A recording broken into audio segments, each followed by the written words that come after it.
नमस्कार दोस्तों, स्वागत है आपका हिंदी नॉलेज शो में। तो दोस्तों, भारत और चीन के बीच जो लद्दाख का विवाद था वो ऑलमोस्ट सुलझ चुका है। जी हाँ, महीनों से चला रहा दोनों देशों के बीच जो ये विवाद था, आखिरकार इसका अंत होने के करीब है। खासकर कि चीन का जो रुख था कि वो किसी भी हालत में पीछे नहीं हटेगा, आखिरकार उसने भारतीय शर्तों को मान लिया है और पीछे हटने को तैयार हो गया है। और इसमें प्रधानमंत्री मोदी की एक अहम भूमिका थी। कैसे, मैं आपको बताता हूं। दरअसल आपको पता होगा कि अभी कल एक बहुत ही बड़ी मीटिंग थी एससीओ की, संघाई कोऑपरेशन ऑर्गेनाइजेशन की। उसमें प्रधानमंत्री मोदी भी थे लाइव और शी जिनपिंग भी थे।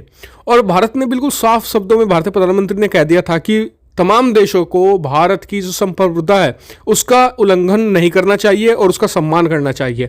इसके तुरंत बाद जब शी जिनपिंग की बोलने की बारी आई तो शी जिनपिंग ने कहा कि हम जो भी विवाद हैं, जो सीमा विवाद हैं, उसे बैठकर बातचीत से सुलझा लेंगे। और इसके कुछ ही घंटों बाद अब खबर निकलकर सामने आई है कि चीन ने भारतीय शर्तों को मान लिया है।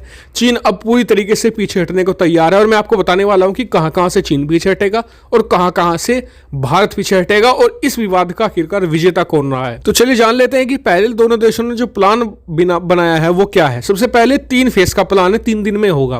पहला फेज होगा कि जो चाइनीज सेना है वो दोबारा फिर से फिंगर 8 तक पीछे हटेगी। जी हाँ, ये पूरा इलाका वो खाली करेंगी, क्योंकि मई महीने के दौरान चाइना ने फिंगर 4 से लेकर फिंगर 8 तक का 8 किलोमीटर का एरिया कब्जा लिया था।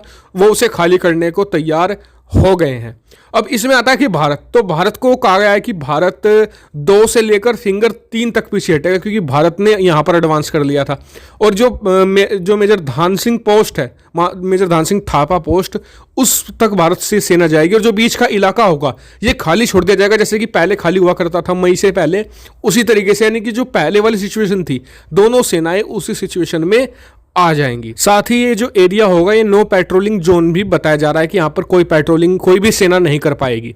इसके अलावा आते हैं दूसरा फेज। जो दूसरा फेज ये होगा कि दोनों देश जो मैंने आपको बताया था कि एक बार कैलाश रेंज की जो कुछ शुरुआती चोटियों पर भारत ने कब्जा कर लिया था, फिर उसके बाद दोनों देशों की सेनाओं ने वहां पर हैवी आर्टिलरी, हैवी गन्स तैनात कर दिए थे, टैंक्स तैनात कर दिए थे।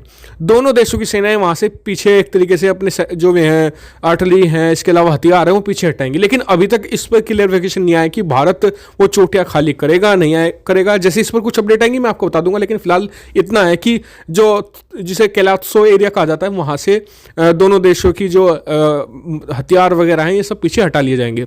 अब आते हैं तीसरा और फाइनल फेज। तो फाइनल फेज में बताया जा रहा है कि जो चुशुल हाइट्स है वहां से सेना के जवान हटेंगे पूरी तरीके से, वो भी पहले की तरह खाली कर दिया जाएगा। जिस तरीके से मई के पहले वाली सिचुएशन थी उसी में दोनों देश चले जाएंगे। तो आप कहेंगे कि हर जगह तो वही सिचुएशन हो जाएगी जो पहले वाली थी, तो इसमें किसी देश ने क्या हासिल किया? दोनों देशों के सेना के जवान शहीद हुए, भारत के 20 जवान शहीद हुए, उनके 35 जवान मरे। तो इसमें हासिल क्या हुआ? तो देखिए, हासिल कुछ नहीं हुआ। हाँ, भारत को एक बात का पता लग गया कि भारत का नंबर 1 दुश्मन अब कौन है। अब भारत की तैयारी चीन के खिलाफ है। इसके अलावा हमारी जो तैयारी थी, हम उनका टेस्ट कर पाए कि चीन के खिलाफ हमारी तैयारी कैसी है।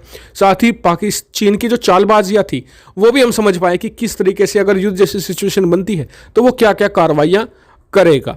फिलहाल दोनों देश उसी स्थिति में जा चुके हैं जो बताया जा रहा है कि अगले 1-2 दिन में इस प्लान को इनिशिएट कर दिया जाएगा।